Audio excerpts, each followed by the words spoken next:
शिक्षालय में आप सभी का स्वागत है। प्रस्तुत है हिंदी साहित्य का दूसरा इतिहास डॉक्टर बच्चन सिंह की पुस्तक से, जिसमें मैं वाचन कर रही हूँ रासो साहित्य में बीसल देव रासो का। तो आगे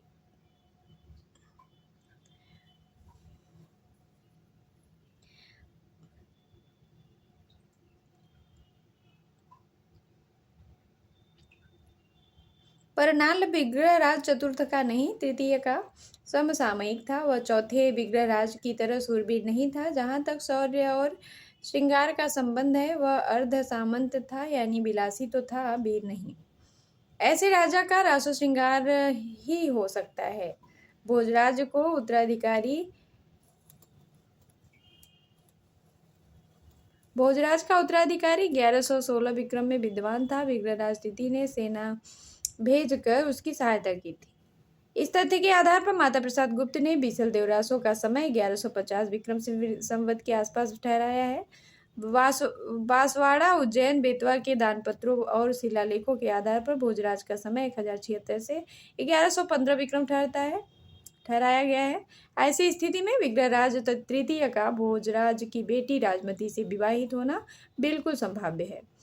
रासो के आरंभ में भोजराज की प्रशस्ति की गई है। हो सकता है ग्रंथ का समारंभ राज्यारोहण को ध्यान में रखकर किया गया हो। अतः 1076 विक्रम संवत को उसकी रचना का समारंभ मानने में कोई अनौचित्य नहीं है।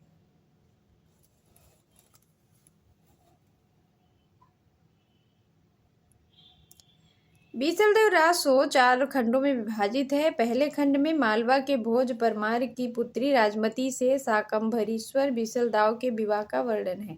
दूसरे खंड में राजमती से रूठकर रत्न ले आने के लिए बीसलदेव रासो का उड़ीसा जाना वर्णित है।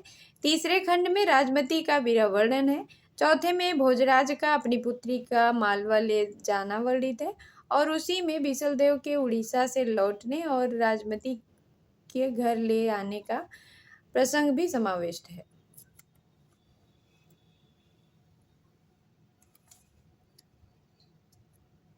संदेश रासक की तरह बीसलदेव रासो एक गेय काव्य है। फर्क यह है कि रासो में कुछ घटनाएं भी जुड़ गई हैं, जबकि रासक में घटनाएं नहीं है। नाल एक और राजाश्रित है, दूसरी ओर उसके काव्य में लोक तत्व भी कम नहीं है। इन लोक तत्वों के आधार पर किसी को जनकव्य घोषित करना भ्रम पैदा करना है। संदेश रासक में एक विरहिणी नायिका पथिक से विरह संदेश भेजती है।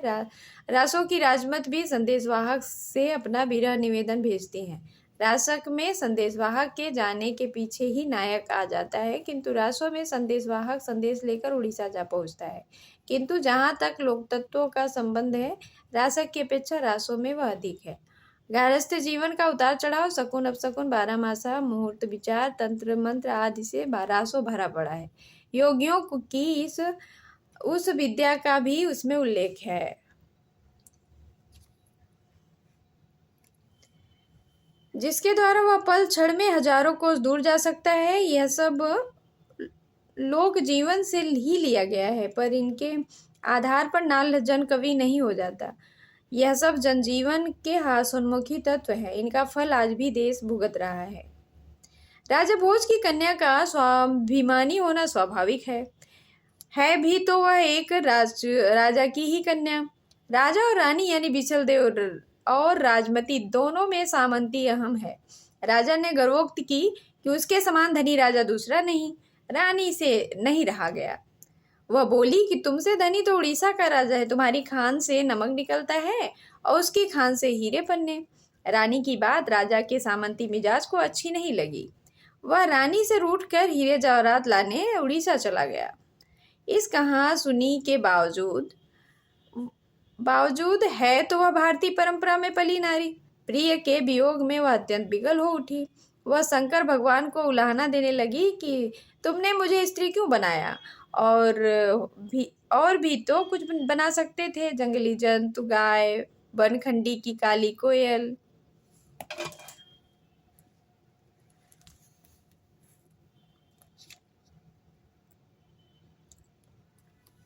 स्त्री जन्म काही दिधऊ महेश, अवर जन्म थारई घड़ा रे नरेश, रानी न सिरजी रोकड़ी घड़ह, न सिरजी धैल्यु गाय, वनखंड काली कोयली, हऊ बैसती अम्बा नई चंपा की डाल, भसती दास बिजोरड़ी।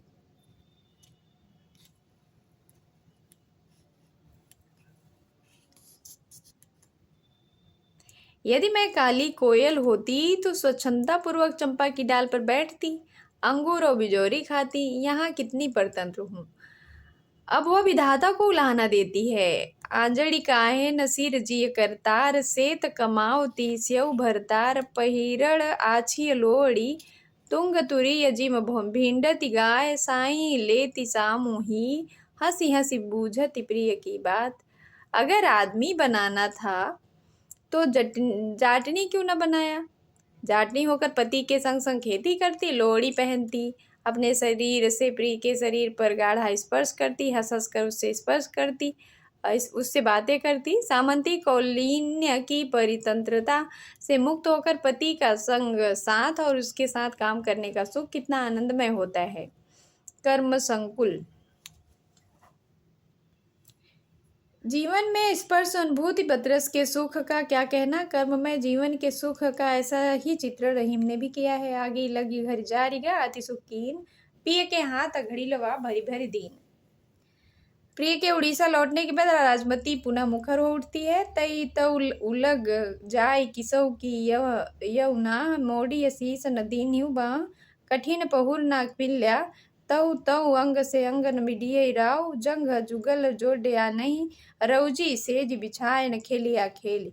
हे नाथ, 12 वर्ष तक मुझसे अलग होकर तुमने क्या किया।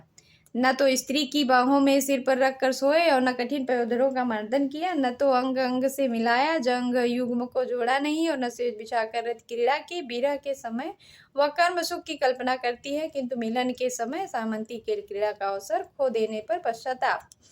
इस सुख का नाम सामंती जीवन, किंतु एक सामंती जीवन और भी था। तिखा तुरीय माड़िया गोरी गलन लघु, जहाँ वीर श्रृंगार का समवाय और कहाँ स्थूल शरीर का संबंध। रासों की भाषा पर विचार करने के मार्ग में सबसे बड़ा बाधक तत्व तो उसके काल का अनिर्णित रह जाना है। उसे 17वीं शताब्दी में लिपिबद्ध किया गया, गेय होने के कारण लोह कंठ से बराबर बदलता गया होगा, फिर भी पुरानी भाषा यानी अपभ्रंश का प्रभाव बना हुआ है। हिंदी भाषा का उदय प्रसर्गों के साथ होता है, उसमें प्रसर्गों का प्रयोग हुआ है, अतः इसकी भाषा 15वीं शताब्दी के पूर्व की नहीं हो सकती। इसमें प्रसर्गों और विभक्तियों की विचित्र खिचड़ी देखी जा सकती है। गोरड़ी जोगिनौ कुंचौ हस्ते दिठ यजमेरी देसी आदि विभक्तियों के उदाहरण है तो उलगाड़ा की मन माहे स्वामी शिव में घड़ आदि प्रसर्गों के है के अर्थ में डिंगल में छल का प्रयोग होता है। मंदिर, सुंदरी, अंग, अमृत, पच्छ, कुवचन, कलंक, वेदना, नवल, मृगलोचनी, हस्ती, लंबोदर आदि तत्सम शब्द उसी प्रकार आ गए हैं जिस प्रकार प्रवृत्ति अपभ्रंश में कुछ संस्कृत के शब्दों का तद्विकरण भी कर लिया गया है, जैसे बागड़, पंडिया, सबद, जोगी आदि। कुछ खाटी देशज शब्द हैं जैसे डावड़ी, पाहिल्या, करई, बैल, आसपी, कुल्हड़ वगैरह। कुछ ऐसे कुछ शब्द देसी नाममाला में भी आए हैं। विभक्तियों, प्रसर्गों और तत्सम तद्भव देशज शब्दों के आधार पर रासों की पांडुलिपि की भाषा आधुनिक आर्य भाषाओं के आविर्भाव के किंचित पूर्व की मानी जा सकती है। लोक काव्य परंपरा में ढोला, मारूरा, दुहा भी उल्लेख है। अगला रासो काव्य है पृथ्वीदार रासो। तो आज के लिए बस इतना ही। Thank you for watching. स्वस्थ रहिए, मस्त रहिए।